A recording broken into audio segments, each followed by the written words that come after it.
जुलाई 2023 की monthly magazine में एक बार फिर से स्वागत है आपका। हम पढ़ रहे हैं जुलाई 2023 की मंथली मैगजीन और उसका जो है संस्कृति वाला पिलर जो है आज हम पढ़ेंगे, कल्चर वाला पिलर। तो हम कल्चर वाले पिलर की ओर बढ़ जाते हैं। ये रहा हमारा कल्चर वाला पिलर, जो 8वां पिलर है। 7 पिलर्स जो हैं उनके हम पढ़ चुके हैं। कल्चर वाले पिलर में जो पहली सुर्खी जुलाई 2023 की है वो है मिहिर भोज। हाल ही में हरियाणा के कैथल में राजा मिहिर भोज की प्रतिमा का अनावरण किया गया।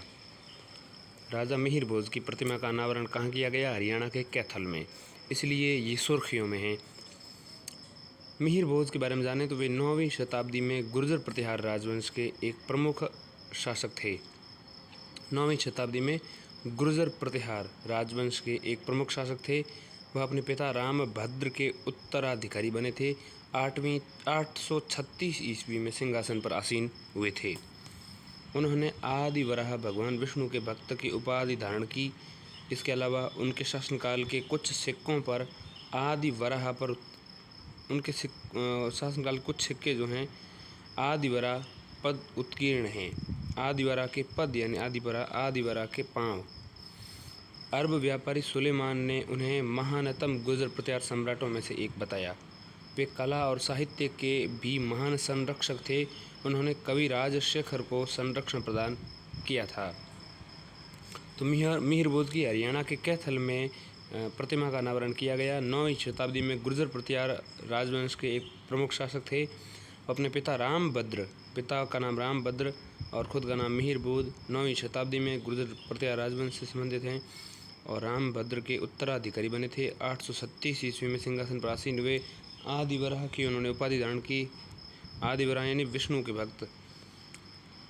आदि वराह जो है उनके सिक्कों में आदि वराह पद भी मतलब आदि वराह के पांव भी उस पर उत्कीर्ण हैं।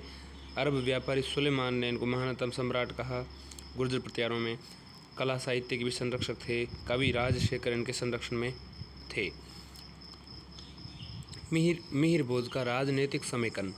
उन्होंने विजय और कूटनीति के माध्यम से प्रतिहार साम्राज्य को पुनर्गठित व समेकित किया था। वराह, दौलतपुर, कहला, पाहेवा आदि स्थानों पर पाए गए अनेक अभिलेख ये जानकारी प्रदान करते हैं कि मालवा, राजपूताना व मध्य प्रदेश पर उनका नियंत्रण था। कल्हण की राजतरंगिणी में उनका उल्लेख मिलता है कि उनके साम्राज्य का विस्तार उत्तर में कश्मीर तक था। त्रिपक्षीय संघर्ष। उन्होंने पूर्व में पालों और दक्कन में राष्ट्रकूटों के साथ कन्नौज के लिए एक हुए त्रिपक्षीय संघर्ष में भाग लिया था। उन्होंने पाल राजा देवपाल के साथ युद्ध लड़ा था। बाद में ग्वालियर प्रशस्ति के अनुसार भोज ने देवपाल के पुत्र को हराया था। उनके शासनकाल के दौरान अमोघ वर्ष और कृष्ण द्वितीय कन्नौज पर शासन करने वाले राष्ट्रकूट राजा थे। भोज ने राष्ट्रकूटों से कन्नौज को जीतकर अपने साम्राज्य को नर्मदा नदी तक विस्तारित किया था। गुर्जर प्रतिहार 730 से लेकर 1036 ईस्वी के बीच के शासक थे। प्रमुख शासकों में नागभट्ट, वत्सराज, नागभट्ट द्वितीय, इसके अलावा मिहिर भोज, महेंद्रपाल और जसपाल जो अंतिम शासक थे। संस्थापक नागभट्ट से अंतिम शासक जसपाल तक ये कुल जो हैं 6 शासक थे। नागभट्ट, वत्सराज, नागभट्ट द्वितीय, मिहिर भोज, महेंद्रपाल और जसपाल। बड़े नगरों की बात करें तो उज्जैन जो वत्सराज की राजधानी थी और कन्नौज जो मिहिर भोज और उत्तरवर्ती शासकों की राजधानी थी। ठीक, वत्सराज जो द्वितीय शासक हैं उनकी राजधानी उज्जैन थी और कन्नौज राजधानी बनी थी मिहिर भोज ने जो चौथे शासक हैं और उसके बाद की शासकों में राजधानी थी। साहित्यिक स्रोत या अभिलेख देखें तो पुलकेशिन द्वितीय का ऐहोल अभिलेख, पुलकेशिन द्वितीय का ऐहोल अभिलेख, इसके अलावा वैनसांग का यात्रा वृत्तांत, इसके अलावा बाणभट्ट का हर्षचरित। तो हर्षचरित बाणभट्ट का, वैनसांग का यात्रा वृत्तांत, इसके अलावा पुलकेशिन द्वितीय का ऐहोल अभिलेख से यात्रा वृत्तांत वैनसांग के से और हर्षचरित जो बाणभट्ट के द्वारा लिखी गई, इन सब में जो हैं इन अभिलेखों से गुर्जर प्रतिहार शासकों के बारे में जानकारी मिलती है। प्रशासन के बारे में जाने तो राजाओं ने परमेश्वर, महाराजा, धीराज जैसी बड़ी बड़ी उपाधियां धारण की थी। इनके प्रशासन में मंत्रि परिषद का उल्लेख नहीं मिलता है।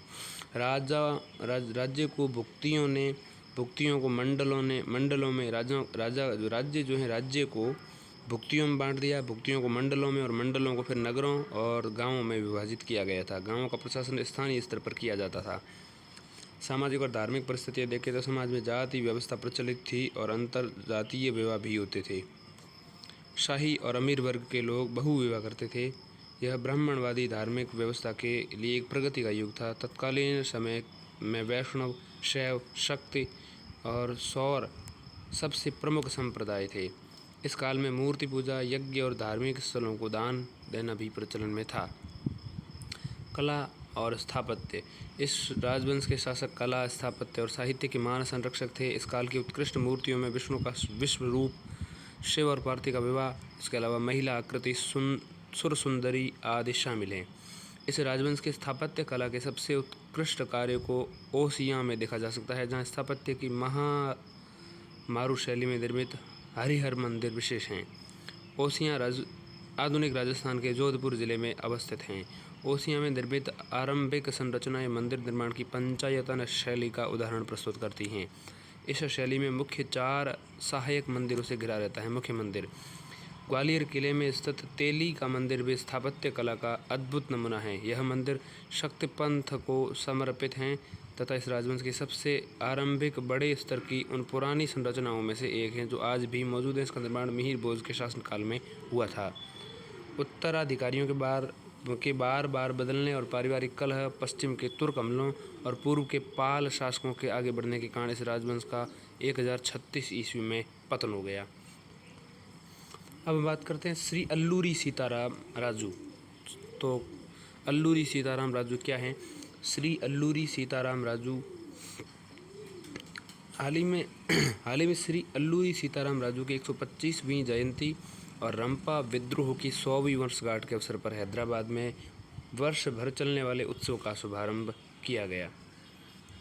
हाल ही में श्री अल्लूरी सीताराम राजू की 125वीं और रंपा विद्रोह की 100वीं वर्षगांठ पर 125वीं और 100वीं वर्षगांठ है, इसका मतलब अल्लूरी सीताराम राजू जो है बेहद महत्वपूर्ण हो जाता है आपकी सुर्खियों की दृष्टि से।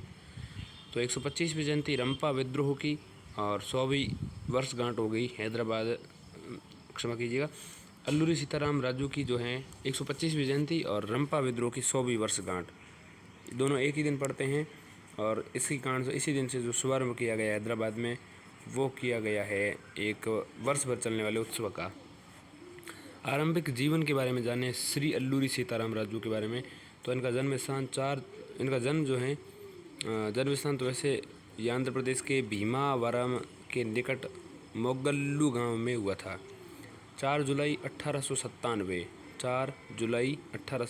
का इनका जन्म है और आंध्र प्रदेश के भीमावरम के निकट मोगल्लू गांव में इनका जन्म हुआ था। 18 वर्ष की आयु में वे सभी सांसारिक सुखों को त्याग कर सन्यासी बन गए थे। भारत की आज़ादी में योगदान। वे असहयोग आंदोलन, नॉन कॉरपोरेशन मूवमेंट के दौरान महात्मा गांधी से प्रभावित हुए थे। उन्होंने आदिवासियों को स्थानीय पंचायत अदालतों में न्याय पाने और औपनिवेशिक अदालतों को बहिष्कार करने के लिए प्रेरित किया था। उन्होंने लोगों को खादी पहनने और मद्यपान का त्याग करने के लिए प्रेरित किया था। रंपा विद्रोह 1922 से 1924, इसे मन्यम विद्रोह के नाम से भी जाना जाता है। रंपा विद्रोह को मन्यम विद्रोह भी कहते हैं, जिसका शाब्दिक अर्थ होता है वन क्षेत्र। ठीक, स्थानीय लोगों द्वारा उन्हें मन्यम विरुडू मतलब जंगलों का नायक भी कहा जाता है। मन्यम विरुडू यानी जंगलों का राजा। अगस्त 1922 में श्री अल्लूरी सीताराम राजू ने अंग्रेजों के अत्याचारी शासन के खिलाफ आंदोलन शुरू किया। उन्होंने मद्रास वन अधिनियम 1882 के दमनकारी प्रावधानों के खिलाफ आदिवासियों को संगठित करना शुरू किया। 1920 के दशक की शुरुआत तक यह संगठित गुरिल्ला संघर्ष के रूप में फैल गया। उन्होंने जल्द ही यह एहसास हो गया कि उन्नत हथियारों से युक्त ब्रिटिश सेना का मुकाबला पारंपरिक हथियारों से नहीं किया जा सकता। आधुनिक हथियार प्राप्त करने के लिए उन्होंने इसे दुश्मन से छीनने का रास्ता अपनाया। इसके लिए उन्होंने पुलिस स्टेशनों पर हमले शुरू कर दिए। इस तरह पहला हमला विशाखापट्टनम के चिंतापल्ली पुलिस स्टेशन पर किया गया। अंग्रेजों द्वारा आदिवासियों पर किए जा रहे अत्याचार को रोकने के लिए अल्लूरी ने आत्मसमर्पण कर दिया था। और 7 मई 1924 में उन्हें फांसी दे दी गई थी। रंपा विद्रोह ने उड़ीसा के आदिवासियों को आगे भी संघर्ष करने के लिए प्रेरित किया। फलतः उन्होंने वन कानूनों का उल्लंघन करने के साथ साथ लगान न चुकाने को लेकर भी संघर्ष शुरू कर दिया। वे कलकत्ता के गुप्त संगठनों के सदस्य भी रहे, जहां से उन्हें बम बनाना सीखा था उन्होंने। ये थे अल्लूरी सीताराम राजू। रंपा विद्रोह के पीछे कारक देखें तो रंपा और गुडेम पहाड़ियों से आदिवासी आबादी के अधिकारों का छीनना। 1882 में मद्रास वन अधिनियम पारित किया गया। इसके तहत इन क्षेत्रों को आदिवासी समुदायों से मुक्त आवागमन और लघु वन उपजों के संग्रह को प्रतिबंधित कर दिया गया। 1882 में मद्रास वन अधिनियम पारित किया गया। ठीक है। रंपा और गुडेम पहाड़ियों से आदिवासी आबादियों के अधिकारों को छीन लिया गया 1882 के मद्रास वन अधिनियम के द्वारा। इसके अलावा कृषि की पारंपरिक पोडू प्रणाली पर प्रतिबंध लगा दिया गया। इसे ही कर्तन और दहन स्थानांतरण यानी slash and burn shifting cultivation कहा जाता है। कर्तन एवं दहन स्थानांतरण। कर्तन जो होती थी उनको जला करके, और जो दहन है उसका स्थानांतरण कर देते थे, और इसे कहते हैं पोडू प्रणाली। इस कृषि पद्धति में भूमि के खंड में वनस्पतियों को काटा, कर्तन किया जाता है और फिर उनमें आग लगाकर दहन किया जाता है। भूमि को साफ किया जाता है और यह एक निर्वाह कृषि प्रकार है। आदिवासियों का शोषण। वेट्टी श्रमिक, अवैतनिक मजदूर। वेट्टी श्रमिक क्या होते हैं? देखिए, अवैतनिक जिनको मतलब वेतन न मिलता था। आदिवासी लोगों ने पहाड़ी क्षेत्रों में सड़कों और रेलवे लाइन निर्माण के लिए वेट्टी श्रमिक के रूप में काम करने से इनकार कर दिया। इसके अलावा गोथी श्रमिक, ऋणी बंधुआ मजदूरी। गोथी श्रमिकों को इस क्षेत्र में निजी वन ठेकेदारों द्वारा उचित वेतन दिए बिना नियोजित किया जाता था। ठीक है, उचित वेतन नहीं मिलता था। ऋणी बंधुआ मजदूर कह सकते हैं एक तरीके से गोथी श्रमिक को। अवैतनिक को वेट्टी श्रमिक। कुली श्रम की प्रणाली। मजदूरों को उनके काम के लिए स्थानीय दर पर भुगतान किया जाता था, लेकिन कुछ प्रकार के वन संबंधी कार्यों के लिए उन्हें भुगतान नहीं किया जाता था। इसके अलावा मुक्तदार यानी गांव का मुखिया की शक्ति कम कर दी गई। रंपा क्षेत्र में पारंपरिक सामाजिक आर्थिक ढांचे के अंतर्गत मुक्तदार यानी गांव का मुखिया अपनी वर्चस्वशाली स्थिति के कारण वास्तविक शासक थे। ब्रिटिश शासन ने जनजातीय समुदाय की इस संरचना को नष्ट कर दिया, जिससे मुक्तदार नाराज हो गए। अगली खबर की बात करें तो बेस्टिल डे और फ्रांसीसी क्रांति। 1789 से लेकर के 1815 तक ये फ्रांसीसी क्रांति की बात यहाँ होगी। 1789 बेस्टिल डे और फ्रांसीसी क्रांति। Bastille day and French revolution सुर्खियों में क्यों? हाल ही में भारत के प्रधानमंत्री ने फ्रांस में बेस्टिल डे परेड में गेस्ट ऑफ ऑनर के रूप में भाग लिया। तो प्रधानमंत्री फ्रांस में बेस्टिल डे परेड में गेस्ट ऑफ ऑनर के रूप में गए थे। बेस्टिल डे के बारे में जानें तो 14 जुलाई 1789 को बेस्टिल जेल पर होने वाले हमले के साथ फ्रांसीसी क्रांति की शुरुआत माने जाते हैं। इसी वर्षगांठ के उपलक्ष्य में 14 जुलाई को बेस्टिल डे के रूप में मनाया जाता है। बेस्टिल डे से संबंधित घटनाएं क्या हैं? फ्रांस के राजा और असेंबली एक दूसरे को संदेह की दृष्टि से देखते थे। अचानक राजा ने सैनिकों को शहर में जाने का आदेश दे दिया। इससे यह अफवाह फैल गई कि राजा जल्दी सेना के अधिकारियों पर गोलियां चलाने वाला है। इसके बाद हजारों लोगों को एक समूह पेरिस स्थित किले की बेस्टिल नामक जेल पर हमला कर दिया। लोगों को यह एकत्रित किया गया, वहां गोला बारूद मिलने की उम्मीद थी। ठीक है, तो एकत्रित किए गए गोला बारूद की उम्मीद थी। अब देखिए, फ्रांसीसी समाज के 3 एस्टेट्स क्या है, ध्यान दीजिएगा। पहला एस्टेट पादरी वर्ग, दूसरा एस्टेट कुलीन वर्ग और तीसरा एस्टेट में कौन थे? बड़े व्यापारी और दरबार के अधिकारी, वकील, किसान और कारीगर, लघु किसान, भूमिहीन, श्रमिक, नौकर आदि जो हैं तीसरे एस्टेट में आते थे। बेस्टिल पेरिस में 14वीं शताब्दी में बना एक बेस्टिल जो है पेरिस, फ्रांस की राजधानी पेरिस में 14वीं शताब्दी में बना एक किले नुमा जेल है, और वहाँ के लोग इसे राजा की निरंकुश शक्ति का प्रतीक मानते थे और इससे नफरत करते थे। 14 जुलाई के दिन ही बेस्टिल का कमांडर मारा गया था और कैदियों को भीड़ ने रिहा कर दिया था। इसके साथ ही फ्रांस की क्रांति से संबंधित घटनाओं की एक श्रृंखला शुरू हो गई और ये वैचारिक क्रांति में तब्दील हो गई। फ्रांस रेवोल्यूशन क्रांति के कारण क्या थे? बहुत सारे कारण थे, जैसे इनको कई बिंदुओं के माध्यम से समझ सकते हैं। जैसे प्रशासन में आम नागरिकों का कोई प्रतिनिधित्व नहीं था, इस वजह से फ्रांस क्रांति हुई। इसके अलावा 18वीं शताब्दी के अंत में फ्रांसीसी समाज जो था सत्ता का असमान वितरण, सामंतवाद की पतनशील व्यवस्था जो थी वो कारण बनी। इसके अलावा फ्रांस की आर्थिक स्थिति इसमें प्रमुख कारक थी। बौद्धिक प्रबोधन हुआ, ठीक है, मोंटेस्क्यू, इसके अलावा वोल्टेयर, इसके अलावा रूसो जैसे यहाँ पर विद्वान लोग आए और उन्होंने इन क्रांति में मतलब अप्रत्यक्ष रूप से योगदान दिया। क्रांति का तात्कालिक कारण भी यहाँ पर है, तो अब हम एक एक करके सबको समझते हैं। देखिए, प्रशासन में आम नागरिकों का कोई प्रतिनिधित्व नहीं था, आम लोगों की प्रशासन में कोई भागीदारी नहीं थी। हालांकि फ्रांस में एस्टेट्स जनरल नामक पद एक प्रतिनिधि संस्था मौजूद थी, एस्टेट्स जनरल, लेकिन 1614 के बाद से ही कोई सत्र आयोजित नहीं किया गया था। 18वीं शताब्दी के अंत में फ्रांसीसी समाज यानी सत्ता जो थी, सत्ता का असमान वितरण था, सामंतवाद की पतनशील व्यवस्था थी, पतनशील व्यवस्था के साथ विविधतापूर्ण और विघटित सामाजिक व्यवस्था मौजूद थी। एस्टेट्स में वर्गीकृत समाज मध्य युग की सामंती व्यवस्था का प्रतीक था। किसानों की जनसंख्या लगभग 90% थी, हालांकि उनमें से केवल कुछ ही लोगों के पास स्वयं की कृषि भूमि थी। शीर्ष दो एस्टेट्स के सदस्यों अर्थात पादरी और कुलीन वर्ग को जन्म से कुछ विशेषाधिकार प्राप्त थे। फ्रांस की क्रांति। फ्रांस की आर्थिक स्थिति। लगातार युद्धों के कारण फ्रांस की आर्थिक स्थिति दयनीय हो गई थी और फ्रांस दिवालिया होने की कगार पर पहुंच गया था। बौद्धिक प्रबोधन मोंटेस्क्यू, वोल्टेयर, रूसो जैसे कुछ प्रमुख विद्वानों ने लोगों को स्वतंत्र रूप से सोचने के लिए प्रेरित किया। उन्होंने धार्मिक, आर्थिक, सामाजिक और राजनीतिक संस्थाओं के विशेषाधिकारों को उनके द्वारा किए जाने वाले अन्याय को आधार बनाकर उनके खिलाफ अपनी आवाज़ उठाई।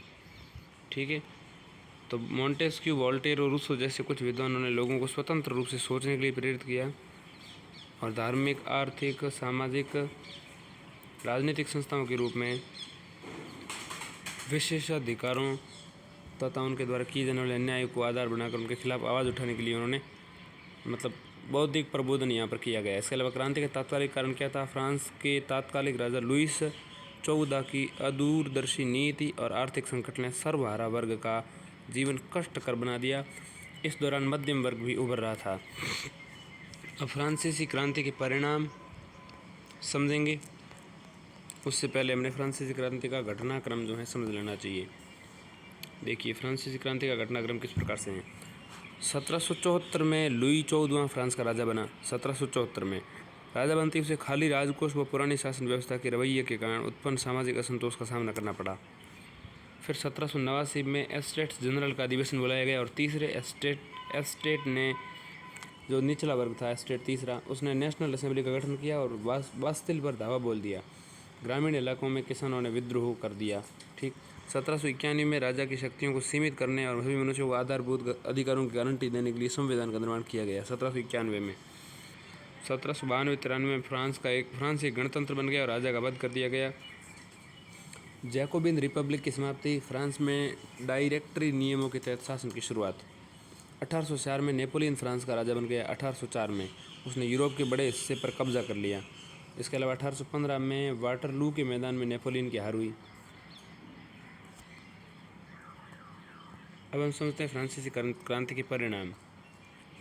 फ्रांस पर प्रभाव क्या पड़े इसके और विश्वव्यापी प्रभाव क्या पड़े। देखिए, निरंकुश और तानाशाह बुर्बो राजवंश का अंत हुआ। क्रांति के तहत बुर्बो राजवंश उन्मूलन कर दिया गया और 1791 से लागू किए गए संविधान के बाद किसी भी राजा ने दैवीय अधिकारों का दायित्व नहीं किया गया, मतलब अधिकारों का दावा जो है नहीं किया था। सामाजिक व्यवस्था पर प्रभाव। विशेष अधिकार प्राप्त वर्ग का अंत। क्रांति से एक नए सामाजिक ताने बाने की शुरुआत हुई। इसके अलावा सामाजिक व्यवस्था पर इसके प्रभाव में विशेष अधिकार प्राप्त वर्ग का अंत हो गया, सामंतवाद का अंत हो गया। सामंती लॉर्ड्स ने प्रशासन, सेना और चर्च में सभी प्रमुख पदों पर कब्जा किया और क्रांति के बाद से इसी प्रवृत्ति में काफ़ी कमी आई। मध्यम और निम्न वर्ग की स्थितियों में सुधार। जबरन श्रम पर प्रतिबंध लगा दिया गया। किसानों को भूमि आवंटित की गई और कई कर हटा दिए गए। चर्चा की सर्वोच्चता में गिरावट। सभी संप्रदायों को धार्मिक स्वतंत्रता प्रदान की गई। क्रांतिकारियों ने बुद्धि और तर्क पर अधिक जोर दिया। इसके अलावा मानवाधिकारों की घोषणा। फ्रांस में व्यक्तिगत स्वतंत्रता के साथ साथ अभिव्यक्ति और भाषण की स्वतंत्रता भी प्रदान की गई। ठीक है, तो व्यक्तिगत स्वतंत्रता, साथ में अभिव्यक्ति और भाषण की स्वतंत्रता। इसके अलावा क्रांति के नकारात्मक प्रभाव क्या हैं वो हम बाद में समझेंगे। पहले हम इसके विश्वव्यापी प्रभाव देख लेते हैं। ध्यान दीजिएगा, क्रांति ने राष्ट्रवाद की भावना को जागृत किया। विश्वव्यापी प्रभाव इसका ये हैं, जैसे इटली, जर्मनी के एकीकरण का मार्ग प्रशस्त किया इसने। यह भावना जल्द ही बेल्जियम, सर्बिया, ग्रीस और हंगरी में भी फैल गई। Belgium, Serbia, Greece, Hungary. इसके अलावा मानवाधिकारों की घोषणा, इसने कई आंदोलनों को जन्म दिया। इसके तहत लोगों ने न केवल राजनीतिक स्वतंत्रता बल्कि संपत्ति के अधिकार और अभिव्यक्ति की स्वतंत्रता की भी मांग की। इसके अलावा लोकतांत्रिक मूल्यों का विस्तार हुआ। स्वतंत्रता, समानता और बंधुत्व की विचारधाराओं ने अलग अलग देशों में आंदोलनों को प्रेरित किया और भारत में भी फ्रांस से ही हमने स्वतंत्रता, समानता और बंधुत्व की भावना ग्रहण की है। टीपू सुल्तान और राजा राम मोहन राय कुछ ऐसे व्यक्ति हैं जिन्होंने क्रांतिकालीन फ्रांस से आने वाले विचारों को अपनाया था। टीपू सुल्तान और राजा राम मोहन राय। अब इसके नकारात्मक प्रभाव देखें तो क्रांति के बाद शुरू हुए आतंक के शासन यानी कि रीजन ऑफ टेरर के दौरान कई निर्दोष लोगों की हत्या कर दी गई। फ्रांस में लंबे समय तक अशांति, अराजकता और अव्यवस्था का दौर जारी रहा। अब हम संक्षिप्त सुर्खियों की ओर बढ़ गए हैं और संक्षिप्त सुर्खियां हमें जाननी चाहिए। संक्षिप्त सुर्खियों में पहली है अनुभव मंडप। अनुभव मंडप क्या होता है? नई दिल्ली के प्रगति मैदान में अंतर्राष्ट्रीय प्रदर्शनी सह सम्मेलन केंद्र IECC international एक्सक्विशन corporation centre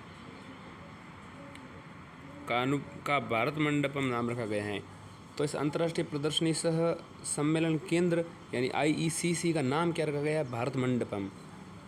Bharat Mandapam, ठीक है। भारत मंडपम नाम के पीछे की प्रेरणा भगवान बसवेश्वर का अनुभव मंडप है। भगवान बसवेश्वर क्या थे? 12वीं शताब्दी के थे, ठीक है। अनुभव मंडप इतिहास की सबसे प्रारंभिक संसदों में से एक थी। अनुभव मंडप क्या थी? इतिहास की प्रारंभिक संसदों में से एक। संसद आप समझते होंगे। यहाँ पर शरण में आने वाले कवियों, सामाजिक आध्यात्मिक सुधारकों द्वारा अलग अलग क्षेत्रों में सुधारों के विचार विमर्श किया जाता था अनुभव मंडप में, ठीक है। भारत मंडपम क्या है? एक केंद्र का नाम रखा गया और भारत मंडपम जो है इसके पीछे प्रेरणा किसके? भगवान बसवेश्वर की।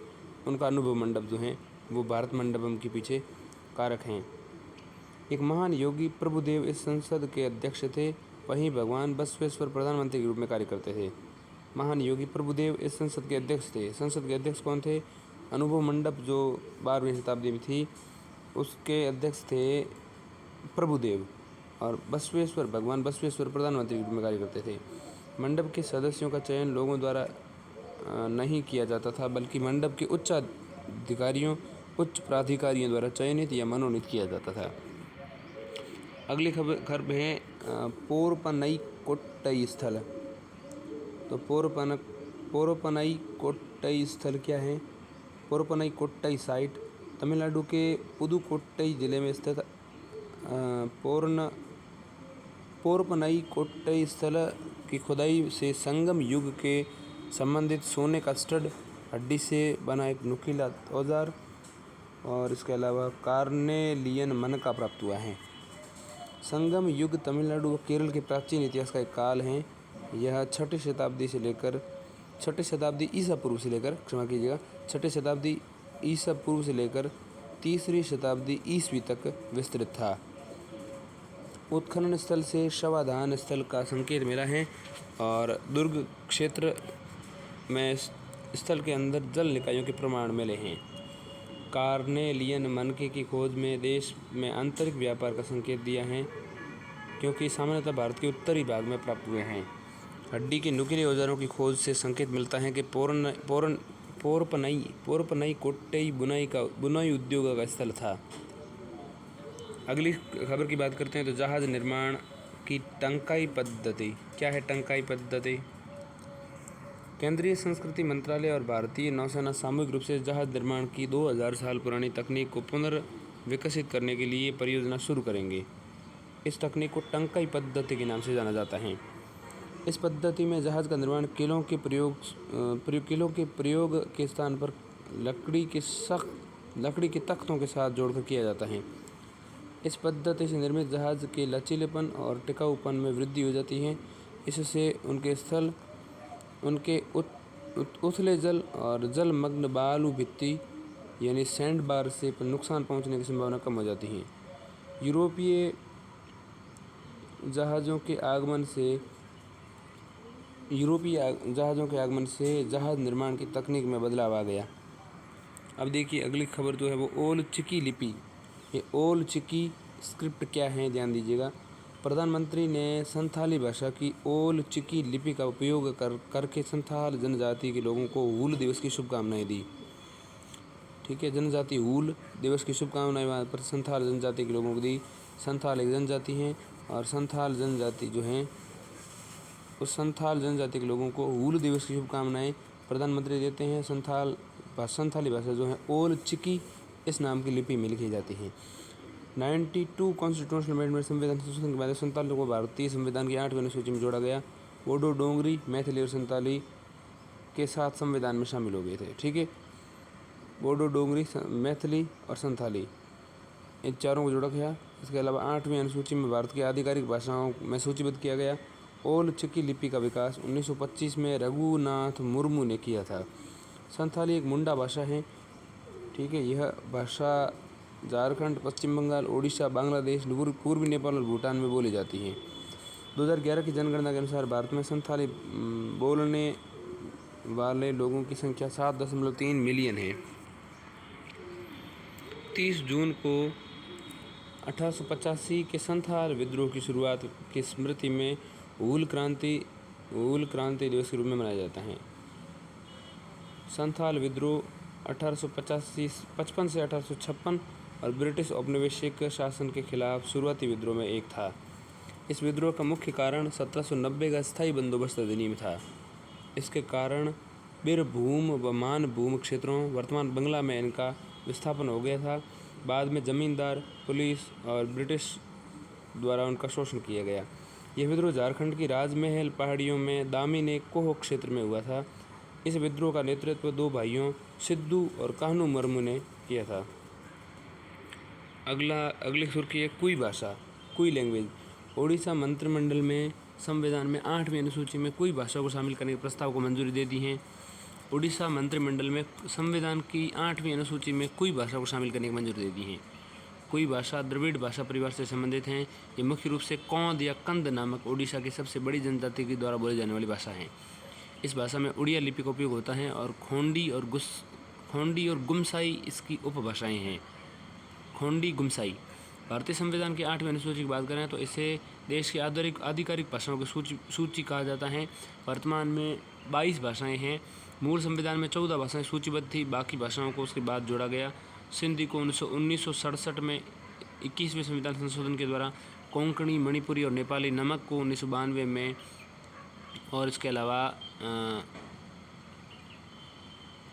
2003 में 92वें संविधान संशोधन के माध्यम से संथाली, डोगरी, मैथिली और बोडो, डोगरी, मैथिली, संथाली इनको जोड़ा गया। नई भाषा का समावेश की बात करें, वर्तमान में किसी भाषा को 8वीं अनुसूची में शामिल करने के लिए विचार करने तो निश्चित कोई मानदंड नहीं है। हालांकि निश्चित मानदंड विकसित करने के लिए सरकार ने पाहवा 1996 और सीताकांत महापात्र 2003 समितियों का गठन किया गया था, लेकिन संबंधित मानदंड विकसित करने में सफल नहीं हो सकी। ठीक है, पाहवा 1996 और सीताकांत महापात्र 2003।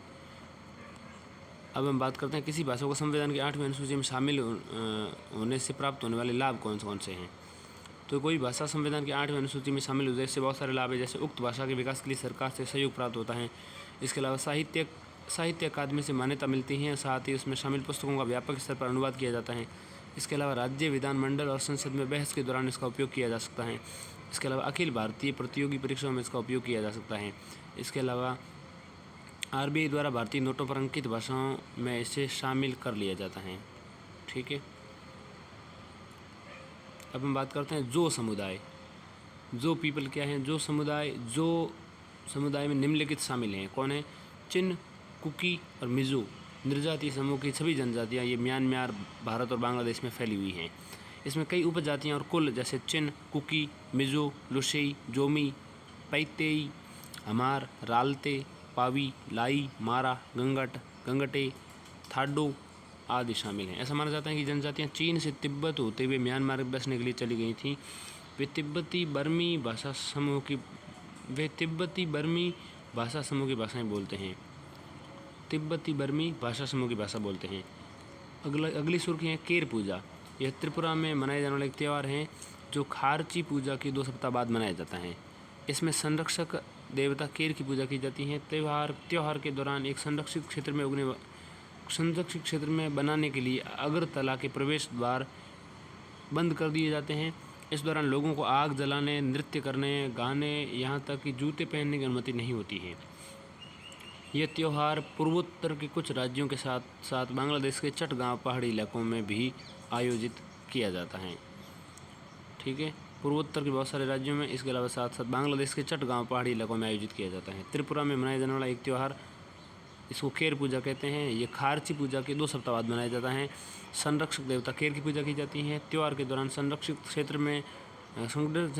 क्षेत्र बनाने के लिए अगरतला में प्रवेश द्वार बंद कर दिए जाते हैं और इसके दौरान लोगों को आग जलाने, इसके अलावा नृत्य करने, गाने, जूते पहनने की अनुमति नहीं होती है। इस प्रकार हमने कल्चर वाला पार्ट पढ़ लिया। अब हम नीति शास्त्र वाला पार्ट पढ़ेंगे, लेकिन अगले वीडियो में।